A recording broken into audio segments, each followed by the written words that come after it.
इस वक्त breaking news आ रही है। यूक्रेन के खार्किव में बड़ी तबाही होने की, रूसी हमले में 3 इमारतें तबाह की गई हैं। कई लोगों के मारे जाने की भी इस तबाही में खबर है।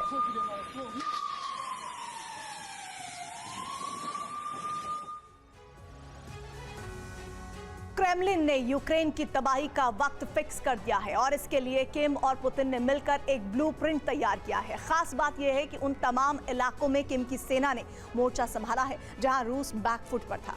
हथियार भी नॉर्थ कोरिया से मंगाए जा रहे हैं और किम के युद्ध में शामिल होने से पेंटागन ने अंदेशा जता दिया है कि अब यूरोप में तीसरे विश्व युद्ध के आसार बढ़ गए हैं, क्योंकि रूस की तरफ से दूसरे देश यूक्रेन में युद्ध लड़ रहे हैं। उधर रूस ने पलटवार किया है कि यूक्रेन में नेटो देशों के सैनिक पहुंच चुके हैं। अब रूस नेटो देशों पर हमले के लिए स्वतंत्र है।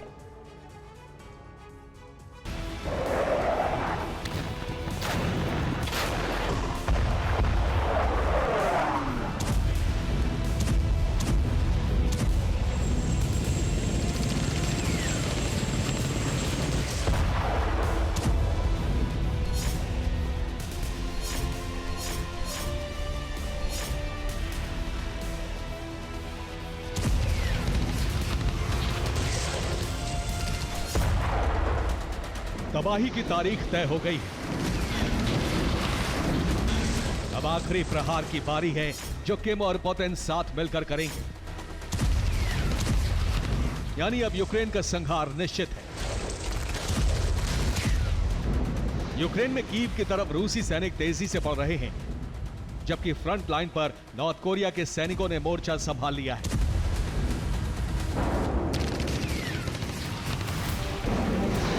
पुतिन की रणनीति का सबसे अहम हिस्सा है कि अब उन्होंने किम को यूक्रेन में तबाही की फुल कमांड दे दी है।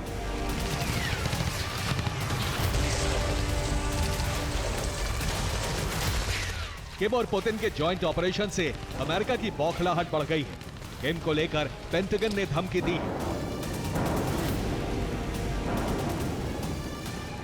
जिसमें कहा गया है नॉर्थ कोरिया ने कोरियाई प्रायद्वीप से लेकर काला सागर तक तनाव बढ़ा दिया है, जबकि पहले कोरियाई प्रायद्वीप में इस तरह का माहौल नहीं था। लेकिन नॉर्थ कोरिया का यूक्रेन युद्ध में शामिल होना तीसरे विश्व युद्ध की शुरुआत करा सकता है।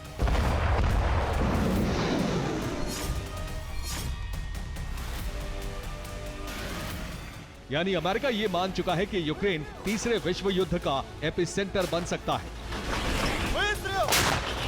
हालांकि यूक्रेन की तरफ से भी धमकी दी गई है, जिसमें यूक्रेनी आर्मी के पूर्व कमांडर इन चीफ वालेरी ज़ालुझनी ने कहा है तीसरा विश्व युद्ध शुरू हो चुका है, क्योंकि कई देश युद्ध में शामिल हो चुके हैं।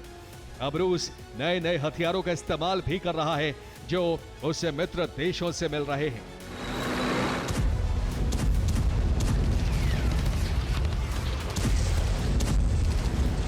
यूक्रेन को इस बात का अंदाजा है कि रूस को हथियार ईरान के अलावा नॉर्थ कोरिया से भी मिल रहे हैं।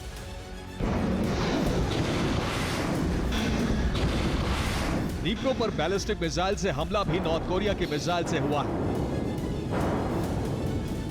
इसे लेकर ज़ेलेंस्की ने भड़कते हुए विध्वंसक पलटवार का अल्टीमेटम दे दिया है।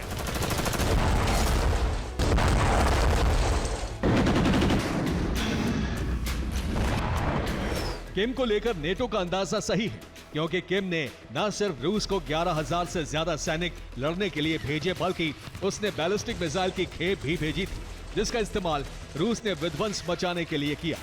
कई मोर्चों पर अब किम के सैनिक लड़ रहे हैं, जिससे रूसी सैनिकों को आराम करने का मौका मिल सके।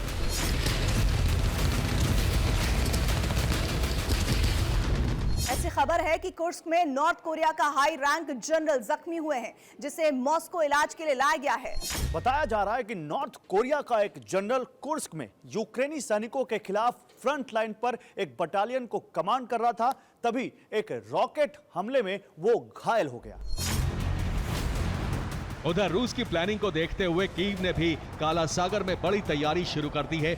इसके लिए काला सागर में कमांड संभाल रहे ब्रिटेन के chief of defence staff admiral Tony Radakin ने कीव पहुंचकर वोलोदिमीर ज़ेलेंस्की से मुलाकात की। ये उसी की तस्वीरें हैं।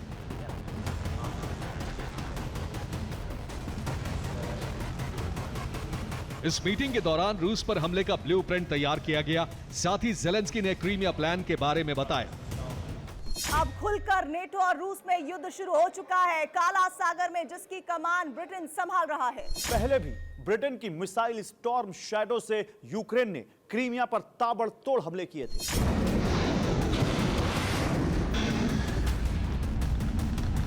लेकिन अब ब्रिटेन अपने फाइटर जेट से हमले करने को तैयार है। ऐसा हुआ तो काला सागर धधक उठेगा।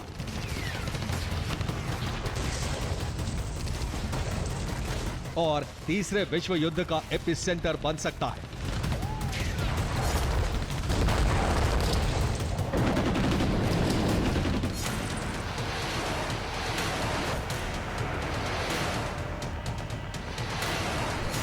एक तरफ यूक्रेन काला सागर में घेराबंदी कर रहा है, दूसरी तरफ ज़ेलेंस्की बार-बार बयान देकर खुद को शांति का पक्षधर बताकर पुतिन को विलेन बनाने की कोशिश में है।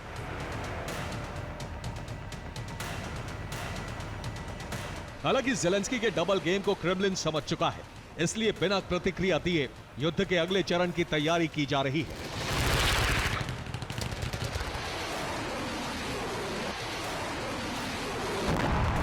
वैसे भी रूस को इसका अंदाजा है कि ट्रंप के आने के बाद यूरोप में समीकरण तेजी से बदलने वाले हैं। रूस के विदेश मंत्री सर्गेई लावरोव ने कहा है, बाइडेन प्रशासन आने वाली ट्रंप सरकार के लिए सबसे खराब पॉलिसी छोड़कर जा रहे हैं, जो अमेरिका के लिए एक गलत परंपरा की शुरुआत है। जिसके जवाब में बाइडेन सरकार की तरफ से कोई प्रतिक्रिया नहीं आई। हां, ज़ेलेंस्की ने पुतिन को लेकर कहा है, पुतिन ने युद्ध का दूसरा चरण शुरू कर दिया है, जिससे पूरी दुनिया में युद्ध फैलने का खतरा बढ़ गया है। यह सीधे तौर पर यूएन चार्टर का उल्लंघन है।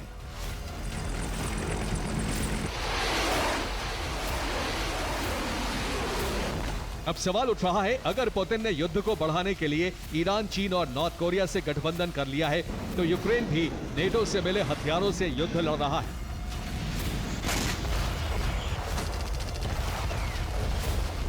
ऐसे भी सबूत रूस ने दिए हैं कि यूक्रेन की धरती पर नेटो के सैनिक रूस के खिलाफ युद्ध लड़ रहे हैं।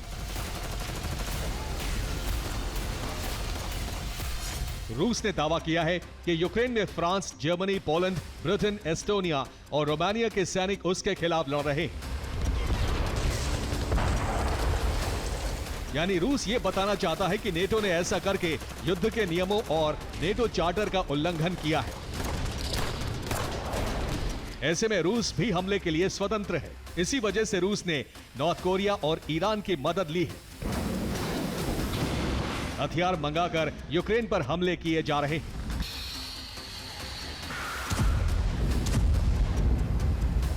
अब सिर्फ उस वक्त का इंतजार है जब ट्रंप शपथ लेंगे, उसके बाद तय हो जाएगा कि युद्ध किस दिशा में जाएगा।